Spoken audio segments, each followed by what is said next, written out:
Assalamualaikum warahmatullahi wabarakatuh. Halo semuanya, kami dari kelompok 1 Ilmu Kealaman Dasar. Pada kesempatan kali ini, kami akan mempresentasikan mengenai penerapan PLTP sebagai energi alternatif di Indonesia. Dengan anggota saya sendiri, Bunga Primaniarti, bersama teman-teman saya yaitu Aktafani Hendaria Stuti, Farahita Mufidah Artanti, Nisrina Atira Yamin, Winda Sukma Ardianti, dan Yusuf Andika. Next. Nah, di sini ada table of content berupa pembahasan-pembahasan yang akan kita bahas dalam presentasi kali ini. Ada masalah mengenai bahan bakar yang kian menipis, kemudian ada macam solusi energi terbarukan, ada PLTP, dilihat dari proses pengolahan dan juga contoh tempatnya, PLTP di Indonesia, keuntungan dari penggunaan PLTP, serta efek dari penggunaan PLTP itu sendiri. Next.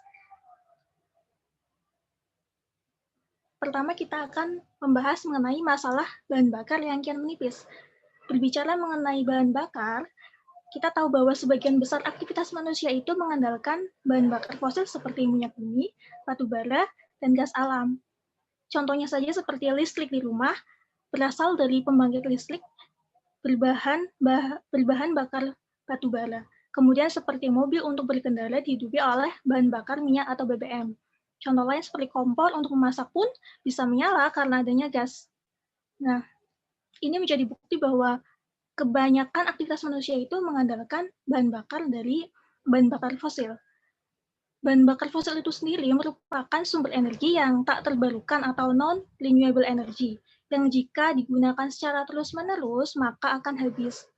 Selain itu, bahan bakar fosil juga merupakan teknologi yang tak ramah lingkungan, di mana jika digunakan terus-menerus juga akan berdampak sangat buruk terhadap lingkungan, contohnya seperti dapat menyebabkan pemanasan global. Next.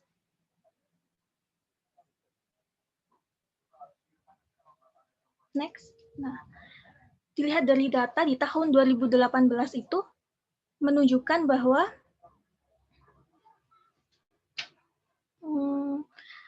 bahwa cadangan batu bara saat itu sekitar 7,3 sampai 8,3 miliar ton yang diprediksi akan habis pada tahun 2036. Sementara itu, stok minyak saat ini sebesar 3,7 miliar barel diprediksi akan habis pula di tahun 2028. Untuk bahan bakar gas, cadangannya sebesar 151,33 triliun kubik feet dan diprediksi habis pada tahun 2067. Oleh karena itu, pemerintah harus terus menggenjot pengelolaan energi baru terbarukan sebagai alternatif kebutuhan bahan bakar fosil. Nah, untuk itu, di sini PLTP hadir dan menjadi salah satu energi alternatif yang bertujuan untuk meminimalisir penggunaan bahan bakar dengan cara pemanfaatan energi panas bumi sebagai penghasil tenaga listrik.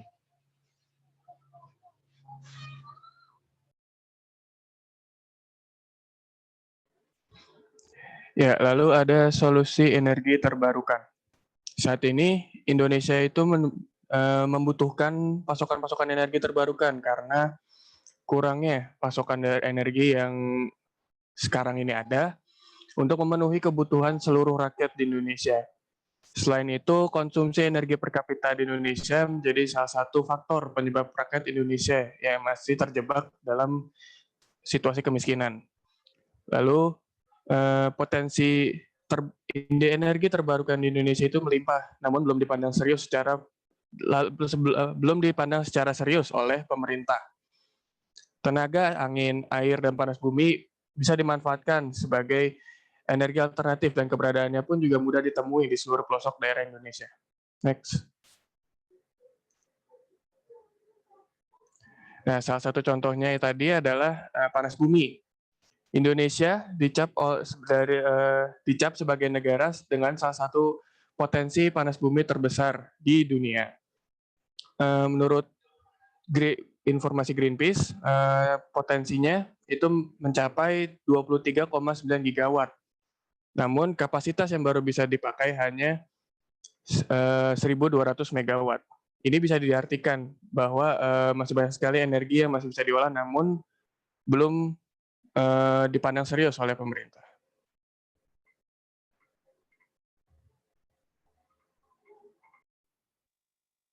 Ya, baik. Setelahnya, melihat potensi dari panas bumi di Indonesia, saya akan membahas PLTP sebagai solusi energi alternatif yang bisa menggantikan bahan bakar dari fosil. Nah, sebenarnya apa PLTP itu? PLTP adalah singkatan dari pembangkit listrik tenaga panas bumi. Energi panas bumi pada dasarnya adalah energi yang didapatkan dari pergerakan tektonik dari sejak pertama penciptaan bumi hingga sekarang. Ya, selain itu, panas bumi juga berasal dari panas matahari yang diserap oleh permukaan. Untuk definisi menurut undang-undang, yaitu Undang-Undang Nomor 27 Tahun 2003 tentang panas bumi, sumber daya panas bumi adalah sumber energi panas yang terkandung di dalam air panas, uap air, dan batuan bersama mineral, ikutan, dan gas lainnya yang untuk sistem panas bumi dan untuk pemanfaatan di pembangkitan tenaga listrik atau pemanfaatan langsung lainnya.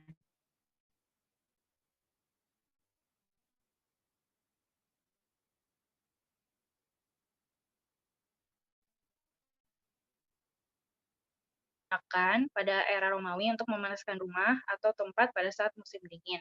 Namun pada abad ini energi panas bumi dimanfaatkan untuk sesuatu yang lebih besar, yaitu untuk listrik. Tempat pengolahan PLTP hanya bisa dilakukan di perbatasan tektonik karena memang asal dari energi ini adalah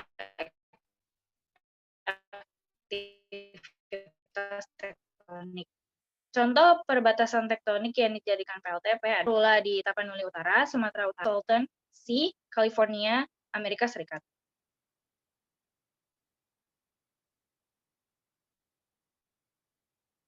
Berikut adalah gambar dari Coal Energy Salton Sea yang sebelah yang ada lautan biru itu, dan untuk PLTP Salula itu yang ada turbin-turbin hijau.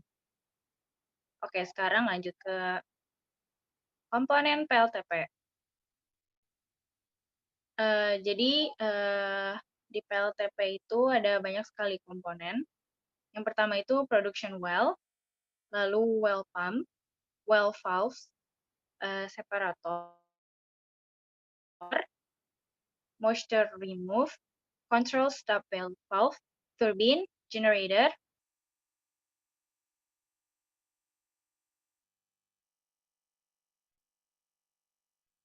steam ejector atau condenser, condensate pump, cooling tower, cooling water pump, injection well.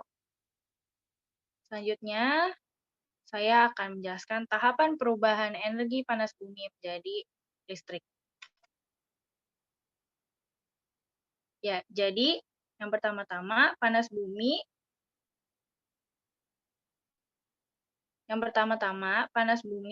akan masuk ke sumur produksi yang mengarah ke separator yang fungsinya untuk memisahkan uap dan juga air panas. Nah, air panas tadi dijadikan limbah air panas yang bisa digunakan secara langsung. Lalu untuk uap bergerak ke turbin dengan mengubah energi panas menjadi energi kinetik, dan setelah dari turbin, dia akan menuju generator untuk mengubah energi kinetik menjadi energi listrik.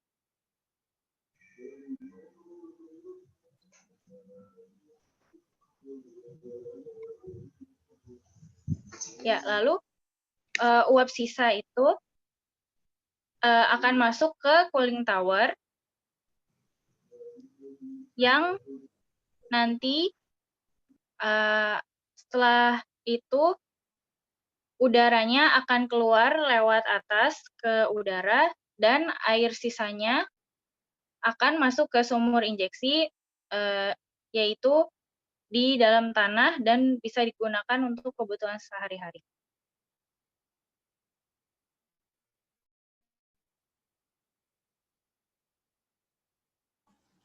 Selanjutnya ada PLTP di Indonesia.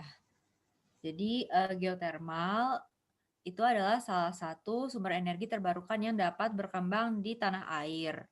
Pembangkit listrik tenaga panas bumi atau PLTP itu diharapkan mampu untuk memberi kontribusi besar dalam upaya mencapai target bauran energi baru terbarukan atau EBT 23% pada tahun 2025 sesuai tercantum dalam Rencana Umum Energi Nasional atau RUEN. Pertumbuhan PLTP dalam beberapa tahun terakhir bisa dibilang positif jika dibandingkan dengan pembangkit EBT lainnya. Nah, berdasarkan laporan capaian kerja Kementerian ESDM 2019, PLTP menyumbangkan 182,3 MW dari total 376 MW pembangkit EBT pada tahun 2019. Ini menjadikan panas bumi hanya kalah dari pembangkit listrik tenaga air PLTA dalam soal bauran energi dari EBT secara total. Jadi meski menunjukkan tren positif, seharusnya perkembangan PLTP sendiri di Indonesia bisa lebih cepat. Next. Sebenarnya Indonesia itu sudah memulai pengembangan PLTP sejak 35 tahun yang lalu. Namun baru memiliki kapasitas 1948,5 MW saat ini. Jadi ada dua masalah utama terkait percepatan pengembangan PLTP di Indonesia. Yang pertama soal kepastian regulasi dan kedua soal tarif alias kemampuan beli PLN, penyedia tunggal energi di Indonesia. Dan harga jual listrik dari PLTP itu kerap kali lebih ada di atas acuan harga PLN. Jadi pemerintah akan menyiapkan berbagai upaya agar harga energi dari panas bumi bisa bersaing dengan harga PLN. Contohnya dalam pembangunan infrastruktur panas bumi yang bisa dibayar kemudian oleh pemerintah. Next.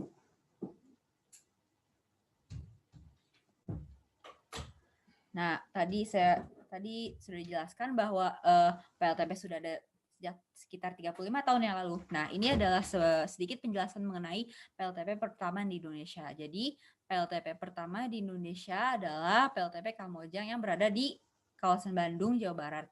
Potensi sumber energi itu pertama kali ditemukan Belanda pada tahun 1918, tepatnya di sekitar Gunung Gajah, gugusan Gunung Guntur, Bandung, dengan potensi setara dengan 300 MW.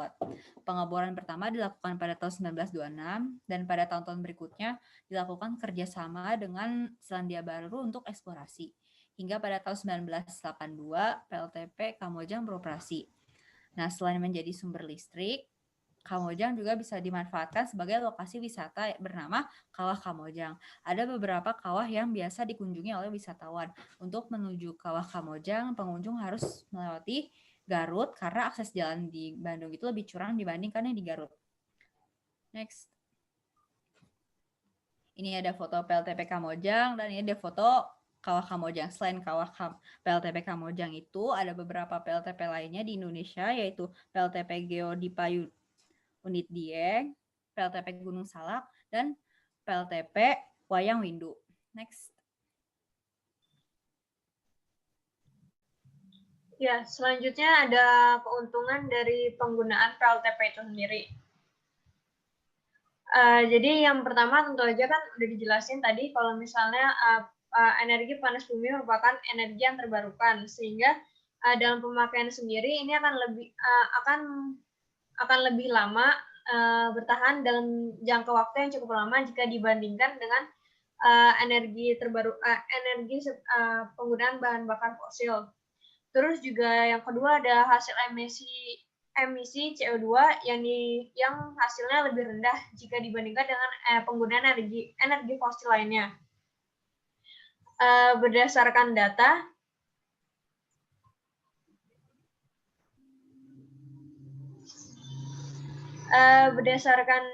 Badan Geologi Kementerian SDM 2010, penggunaan energi panas bumi masih menghasilkan emisi karbon CO2. Namun, hasilnya lebih rendah dari standar emisi bahan bakar fosil. Hal ini sesuai dengan tujuan Indonesia dengan menurunkan emisi gas GRK, gas rumah GRK hingga 29% pada tahun 2030. Berikut ada tabel perbandingannya di mana jenis energi gas menghasilkan emisi sebesar 450 sampai 1250 kW/h. Sedangkan batu bara sendiri 850 sampai dengan 1300. Terus juga panas bumi di sini menghasilkan emisi sebesar 10 sampai 400 kW/h. Jika dilihat di sini panas bumi mengurangi emisi sebesar 800 kW/h. Next.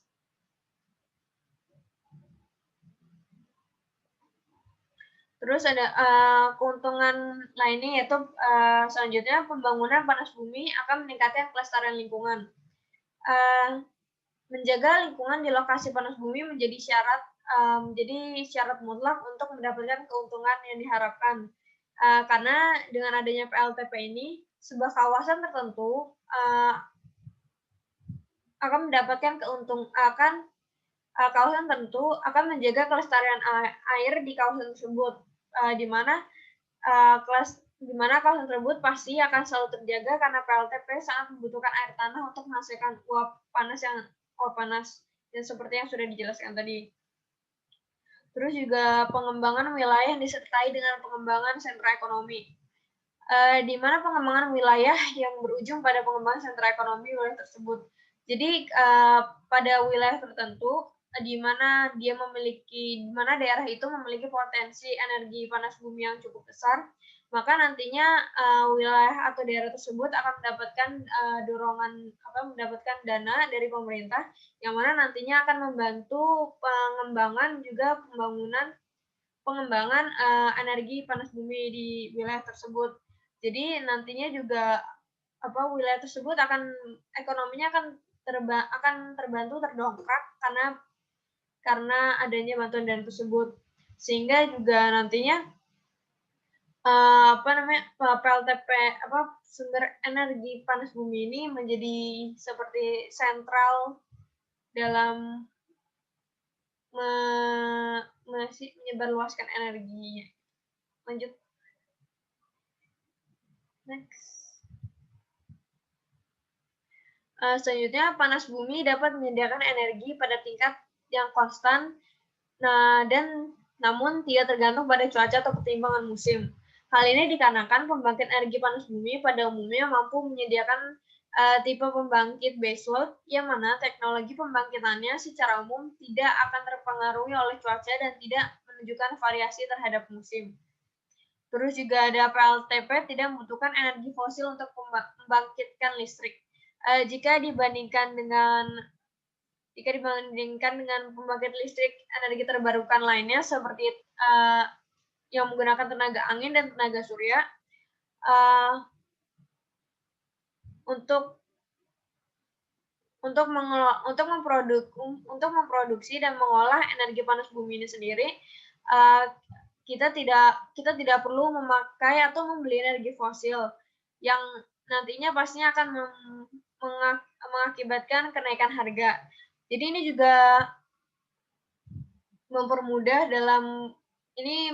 dalam sisi biaya, karena nantinya kita tidak harus membeli energi fosil ini untuk membantu mengolah energi panas bumi.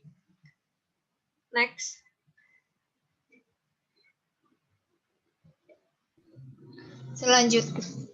Selanjutnya ada efek dari penggunaan PLTP. Yang pertama, biaya awal tinggi.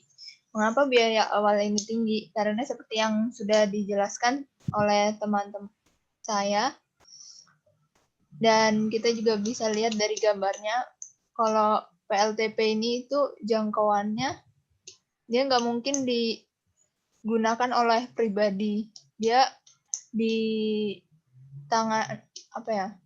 ditangani atau dikelola oleh pemerintah. Jadi biaya awalnya tinggi.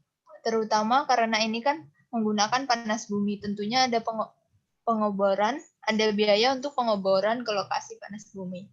Lalu yang kedua ada menghasilkan limbah, terutama limbah B3 atau bahaya beracun dan bahan beracun dan berbahaya. Nah, dari limbah B3 ini dihasilkan juga limbah cair sama limbah padat berupa lumpur. Apabila kita membuang limbah ini secara langsung tanpa diolah terlebih dahulu, akan terjadi masalah seperti pencemaran lingkungan dan kesehatan manusia dan makhluk hidup lainnya. Oleh karena itu, jika ada yang ingin dibuang, limbah yang ingin dibuang, maka harus mengikuti regulasi peraturan menteri. Seperti peraturan menteri mengenai nilai ambang batas, faktor fisika dan kimia di tempat kerja, lalu peraturan menteri mengenai standar dan persyaratan kesehatan lingkungan kerja industri, dan peraturan menteri mengenai bahan mutu air limbah bagi usaha dan atau kegiatan minyak dan gas serta panas bumi. Nah, yang terakhir ada efek yaitu pendistribusian. Dampak kepada pendistribusian biaya ini maksudnya itu pada biayanya.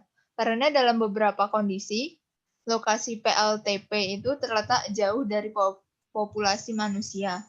Oleh karena itu, hal ini membutuhkan sistem jaringan distribusi yang sangat luas dan menyeluruh.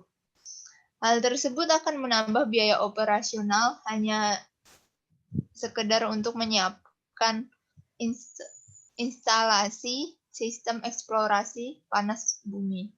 Selanjutnya. Bisa di next. Nah, sekian presentasi dari kami. Dan ini daftar pustakanya. Terima kasih.